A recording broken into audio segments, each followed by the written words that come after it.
Welcome to अलार academy. हम discuss कर रहे थे फिजिक्स का इलेक्ट्रिसिटी चैप्टर। आइए उसमें आगे बढ़ते हैं और देखते हैं सिस्टम ऑफ रेजिस्टर्स क्या होता है। देखिए, अब तक जो पहले वाला पार्ट था उसके अंदर आपने इलेक्ट्रिक सर्किट के बारे में देख लिया और हमने ये भी नोटिस कर लिया कि जो करंट है एक कंडक्टर के अंदर से जो फ्लो कर रहा है वो डिपेंड करता है रेजिस्टेंस के ऊपर, और जो पोटेंशियल डिफरेंस इसके एंड्स के अक्रॉस होता है उनके ऊपर डिपेंड करता है। अब इस चैप्टर के अंदर अगर हम देखेंगे, इसमें हम देखेंगे कि अगर जो कंडक्टर्स हैं, बेसिकली जो रेजिस्टर्स हैं, अगर आप उनको अलग अलग तरीके से कंबाइन कर देते हो तो इफेक्टिव रेजिस्टेंस क्या होता है, और उसके परिणाम स्वरूप जो क्वेश्चंस बन रहे हैं कि उनके अक्रॉस करंट क्या रहता है इंडिविजुअल रेजिस्टर्स के अक्रॉस, वो भी हम इस चैप्टर के अंदर अभी डिस्कस करेंगे। आइए यहाँ पर सबसे पहले देखते हैं कि ये जो डायग्राम है 12.6, इसके अंदर बोल रहा है resistors in series. Resistors in series का मतलब क्या होता है कि जो रेजिस्टेंसेस हैं उनको एंड टू एंड कनेक्ट किया गया है। यहाँ पर ये जो R1 है और R2, R3, R1 का जो एक एंड है वो R2 के साथ कनेक्टेड है, ठीक है, और R2 का दूसरा एंड नेक्स्ट R3 के एक एंड के साथ कनेक्टेड है। R4 होगा, उसका एक एंड R4 के साथ कनेक्ट होगा, एंड अगर R5 है तो दूसरा R5 के साथ। इस तरीके से अगर रेजिस्टेंसेस सीरीज में है तो हम बोलेंगे कि एक के बाद एक जो रेजिस्टर्स हैं उनको आपस में कनेक्ट किया गया है, ठीक है। इसी के अक्रॉस नेक्स्ट कॉम्बिनेशन आता है कि पैरेलल के अंदर अगर हम बात करें पैरेलल में, तो पैरेलल में क्या होगा, जितने भी रेजिस्टेंसेस हैं, जितने भी रेजिस्टर्स हैं, कॉम्बिनेशन ऑफ रेजिस्टर्स जो बोला गया है, यहाँ पर 3 रेजिस्टर्स की अगर हम बात करें तो उनके जो एक एंड है वो एक पॉइंट के ऊपर कनेक्टेड है और दूसरा एंड सभी का एक दूसरी जगह कनेक्टेड है, ठीक है। सीरीज में क्या था, एंड टू एंड कनेक्ट था, और यहाँ पर सभी जो रेजिस्टर्स का एक तरफ का एंड एक पॉइंट के ऊपर कनेक्ट और दूसरी तरफ का दूसरे पॉइंट पे कनेक्ट। अगर इस तरीके का कॉम्बिनेशन है तो उसको हम बोलते हैं resistors in the parallel combination, okay. अब आइए हम देखते हैं कि ये जो रेजिस्टर्स कनेक्टेड रहते हैं इनका सीरीज कॉम्बिनेशन के अंदर और पैरेलल कॉम्बिनेशन के अंदर क्या इफेक्टिव रेजिस्टेंस आता है, ठीक है। यहाँ पर ये कह रहा है कि जो वैल्यू ऑफ करंट है, अगर आप उस एक्टिविटी के जो एक्टिविटी यहाँ पर 12.4 डिस्कस किया गया है, ये जो एक्टिविटी 12.4 है, आइए इसको भी देख लेते हैं। इसके अंदर क्या बताया गया है कि जो रेजिस्टर्स हैं उनकी डिफरेंट वैल्यूज हैं, उनको सीरीज में कनेक्ट किया उदाहरण के तौर पर, और उसके साथ उसने मान लिया कि इनकी जो वैल्यूज है 1 ओम, 2 ओम, 3 ओम है, और इसके साथ साथ हमने क्या कंबाइन किया है, इसके साथ साथ हमने बैटरी को, एमीटर को, प्लग की को कनेक्ट किया है, जैसा कि फिगर 12.6 के अंदर दिखाया गया। और एक बैटरी है 6 वोल्ट का, वो इसके साथ कनेक्ट किया। अब आपको क्या करना है, प्लग की के अंदर की को इंसर्ट करना है और जैसे ही सर्किट कंप्लीट होगा एमीटर की रीडिंग को नोट डाउन करना है। अब ये कह रहा है कि ये जो एमीटर का रीडिंग है इसको चेंज कीजिए, एमीटर का जो पोजीशन है उसको चेंज कीजिए, और जैसे ही पोजीशन को आप चेंज करते हैं तो एमीटर की रीडिंग को नोट कीजिएगा। आप क्या पाएंगे, आप पाएंगे कि एमीटर को आप किसी भी जगह पर सर्किट के अंदर रखें, आपको जो करंट का वैल्यू है वो हर जगह क्या मिल रहा है, सेम मिल रहा है, ठीक है। क्या आपको करंट की वैल्यू में आपसे पूछ रहा है कि कोई परिवर्तन दिखाई देता है? So that will not happen. यहाँ पर आप पाएंगे कि जो करंट है सर्किट के अंदर, जो करंट फ्लो कर रहा है वो इंडिपेंडेंट है, इस जो एमीटर की पोजीशन आपने ली उससे इंडिपेंडेंट है। मींस इलेक्ट्रिक सर्किट के अंदर जो करंट है वो सेम फ्लो कर रहा है। इस केस में आप एमीटर को कहीं पर भी रखें तो इसका मतलब हर एक जो रजिस्टर है उसके अक्रॉस, उसके अंदर से जो करंट है वो सेम फ्लो कर रहा है। दूसरी तरफ ये कह रहा है, फिर एक्टिविटी 12.5 के अंदर क्या बोल रहा है कि सेम उसी तरीके के कॉम्बिनेशन में अब आप वोल्ट मीटर को कनेक्ट करके देखिए, वोल्ट मीटर को कनेक्ट कीजिए 2 पॉइंट्स के अक्रॉस, R1 के जो 2 पॉइंट्स हैं उनके अक्रॉस कनेक्ट करके देखिए। अब वोल्ट मीटर की रीडिंग R2 के एंड्स के अक्रॉस देखिए, R3 रेजिस्टेंस है उसके एंड्स के अक्रॉस देखिए, आप पाएंगे कि जो रेजिस्टेंस की वैल्यू डिफरेंट है, यहाँ पर जो वोल्टमीटर है वो भी डिफरेंट रीडिंग दे रहे हैं। और अगर आप इन तीनों रेजिस्टर्स के एंड्स के अक्रॉस एक वोल्टमीटर लगा के रीडिंग लेते हैं तो आप नोटिस करते हैं कि भाई जो इफेक्टिव वैल्यू है V का, इन तीनों के एंड्स के अक्रॉस अगर हम कनेक्ट करते हैं ज्वाइंटली, तो वो हमें इनके इंडिविजुअल वोल्टमीटर की जो रीडिंग आई उसके सम के बराबर है। Means V is equal to V1 plus V2 plus V3। ठीक है, अगर हम ओम्स लॉ अप्लाई करें यहां पर, तो V, क्योंकि तीनों का इफेक्टिव लिया है रेजिस्टेंस, तो V क्या होगा यहां पर I R टोटल या RS। R टोटल या RS का मतलब इन तीनों का जो रेजिस्टेंस होगा इफेक्टिव उस केस के अंदर। ओके, और करंट क्योंकि हमने ये इसलिए लिया क्योंकि हर एक कॉम्बिनेशन के अंदर हमने देख लिया, इवन इंडिविजुअल रेजिस्टर्स के अक्रॉस लगा के एमीटर को कहीं पर भी रीडिंग देखा, नोट किया तो सेम आ रहा है, तो करंट की वैल्यू क्या हुई, सेम है, तो हमने I ले लिया। V1 केस में, V1 में ये जो वोल्टमीटर की रीडिंग आई यहाँ पर V1, वो किसके अगेंस्ट आई थी, R1 के अगेंस्ट, और इस रेजिस्टर के अंदर करंट कितना जा रहा था, वही सेम I करंट जा रहा था, तो यहाँ पर क्या आ जाएगा I R1। ठीक है, इसी तरीके से V2 I R3 और सॉरी R2। V3 क्या आ जाएगा, V3 will be I R3। ये हमने किसके अकॉर्डिंग लिखा है, ये हमने लिखा है ओम्स लॉ के अकॉर्डिंग।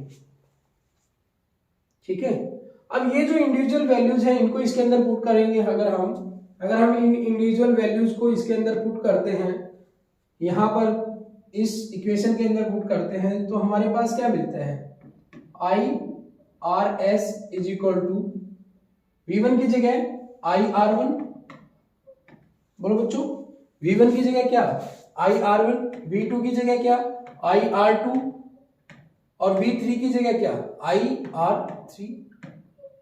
अब दोनों तरफ से अगर हम I कॉमन निकालते हैं, सो I will be the cancel out, I cancel out हो जाएगा, यहां पर I कॉमन निकाल लिया, R1 plus R2 plus R3, और I से I कैंसिल आउट। तो इस केस में हमारे पास क्या आ जाता है, इस केस में हमारे पास टोटल रेजिस्टेंस जो रहेगा सीरीज कॉम्बिनेशन में वो निकल के आता है, उसका फॉर्मूला ड्राइव होता है। देखिए वो क्या फॉर्मूला ड्राइव हो रहा है कि RS,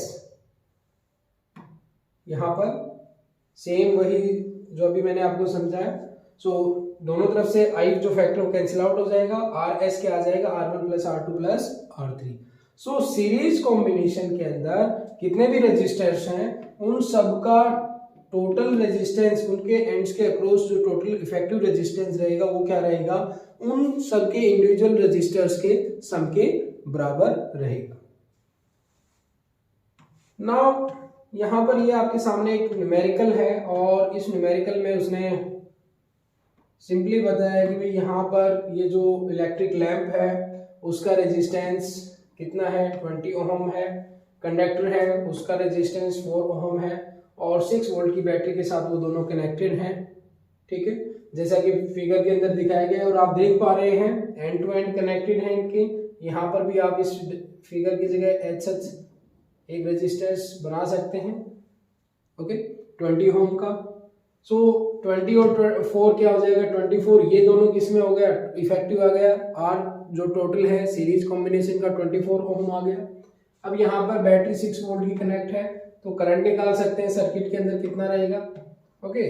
और इसके अंदर पूछा क्या गया है, फिर आपसे पूछा है टोटल रेजिस्टेंस बता दो, वही सर्किट के अंदर क्या होगा, और करंट सर्किट के अंदर कितना होगा, पोटेंशियल डिफरेंस अक्रॉस हर एक रजिस्टर्स के अक्रॉस क्या होगा, ये 24 ओम, और यहाँ से टोटल करंट आ गया आपका, क्योंकि टोटल करंट ये फॉर्मूला क्या ये आपको पता है, V इक्वल टू IRS, ठीक है। और यहाँ से इसने I निकालना है, तो क्या किया, इसको क्या ऑन में V upon r s is equal to I, या फिर हम बोले I is equal to V upon r s. Very simple, simply आपको कैलकुलेट आउट करना है। तो ये आप सिंपल से न्यूमेरिकल्स हैं, इसको आप सोल्व आउट कर लेंगे। कुछ प्रैक्टिस हम इन थ्योरी के लेक्चर्स के बाद आपकी करवा देंगे। अब पैरेलल कॉम्बिनेशन में क्या करना है भाई? पैरेलल कॉम्बिनेशंस में भी ये कह रहा है कि भाई आपने इसके एंड्स के अक्रॉस वोल्टमीटर लगा के देखा, ठीक है, सर्किट बनाया इसी तरीके से जैसे हमने अभी पहले में डायग्राम में बनाया था। यहां पर वोल्टमीटर की रीडिंग ली।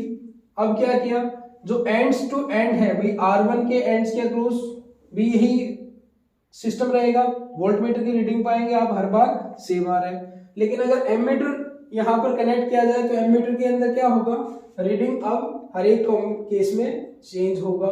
मींस अगर आप एमीटर का रीडिंग लेंगे, यहां पर अगर वोल्टमीटर का रीडिंग ले रहे हैं तो वही आएगा, क्योंकि एंड्स के अक्रॉस चाहे आप इसको यहां से यहां देख लें या फिर यहां से यहां देख लें, ठीक है। यहां पर रिप्रेजेंटेशन के लिए दिखाया हुआ है, एंड्स तो वही है, ओके, इफेक्टिव रजिस्टर्स तो वही है, तो वोल्टेज तो क्या होगा, सेम होगा, लेकिन करंट की वैल्यू हर एक रजिस्टर्स के अक्रॉस वेरी करेगी। हर एक रजिस्टर्स के अक्रॉस वेरी करेगी एमीटर की रीडिंग। I1 होगा इस फर्स्ट के अंदर, मान लीजिए I2 सेकंड के अंदर, I3 थर्ड के अंदर। बट अगर आप एमीटर इनके एंड्स के अक्रॉस यहां पर लगा रहे हैं, ठीक है, तो क्या होगा, आप पा रहे हैं कि जो इसके अंदर रीडिंग आ रही है यहां पर जब एमीटर कनेक्ट किया गया, that is sum of the individuals resistors के अक्रॉस जब हमने मेजर किया, I is equal to I1 plus I2 plus I3, ये पॉइंट आ रहा है। अब जैसे हमने पीछे लगाया था Ohm's law, same Ohm's law यहां पर लगाएंगे, बट अब की बार हमें किस पॉइंट के ऊपर लगाना है, हमें किसकी वैल्यू लेके निकालना है, वैल्यू लेके लगाना है ओम्स लॉ I की वैल्यू। अब ओम्स लॉ के according V is equal to IR होता है, ठीक है। यहां पर आपको I मिल रहा है कि भाई I is equal to I1 plus I2 plus I3, तो क्या करेंगे, इफेक्टिव के लिए मान लीजिए इसको R पैरेलल या R टोटल कह लीजिए। यहां पर I क्या आ जाएगा, V अपॉन आर पी। अब वोल्टेज हम V ही लेंगे हर एक केस में, क्योंकि सेम है वोल्टेज पैरेलल के केस में। तो यहां पर पहली जगह आप V upon R P. I1 देखें, अगर हम I1 क्या होगा भाई, इसके अक्रॉस देखें, यहां पर देखें तो V अपॉन रेजिस्टेंस R1। इसी तरीके से V अपॉन R2 इसकी जगह आ जाएगा, इसकी जगह आप क्या लिख देंगे, V upon R1 plus I2 की जगह V अपॉन R2 और I3 की जगह V अपॉन R3, ठीक है बच्चों। अब दोनों तरफ से V कॉमन लिया आपने, 1 अपॉन RP लिया is equal to V common 1 upon R1 plus 1 upon R2 plus 1 upon R3, V से V कैंसिल आउट। सो यहां पर इफेक्टिव जो रेजिस्टेंस है वो क्या आ गया, इफेक्टिव रेजिस्टेंस आपके सामने आ गया। ये वाला डेरिवेशन निकल के आता है 1 upon RP is equal to 1 upon R1 plus 1 upon R2 plus 1 upon R3। यहां पर 3 रेजिस्टेंस है, अगर 4 होते तो प्लस 1 अपॉन R4, 5 होते तो प्लस 1 अपॉन R5। बट एक बात का ध्यान रखना, जब आप इस फैक्टर को सोल्व करेंगे तो आपको जो वैल्यू मिलेगा 1 अपॉन RP का मिला, ठीक है। ये जितना भी आपने सोल्व किया, लेट्स से कुछ भी आ गया, ये 3/4 मान लीजिए, ठीक है।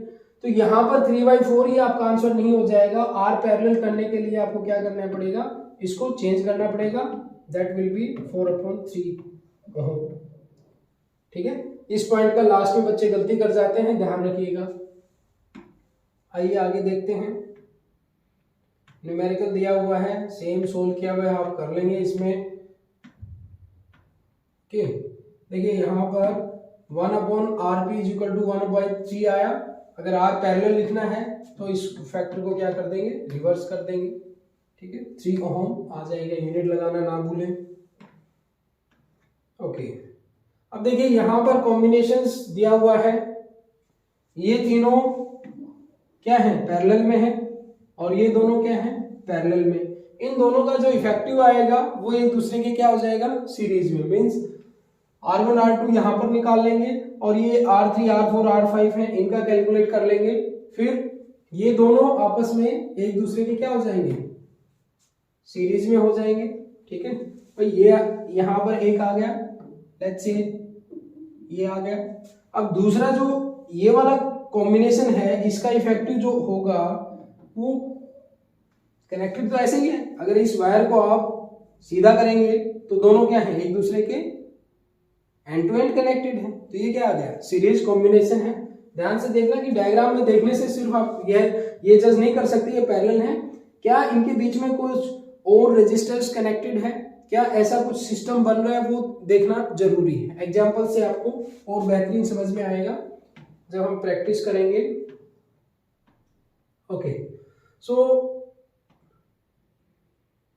यहां पर बताया गया है कि जो सीरीज के अंदर सर्किट है उसके अंदर तो करंट कांस्टेंट है throughout the electric circuit. So ये इलेक्ट्रिक, ये कह रहा है कि देखिए यहां पर क्वेश्चन पूछा जा सकता है कि क्या आप इलेक्ट्रिक बल्ब और इलेक्ट्रिक हीटर को सीरीज में कनेक्ट करना पसंद करेंगे।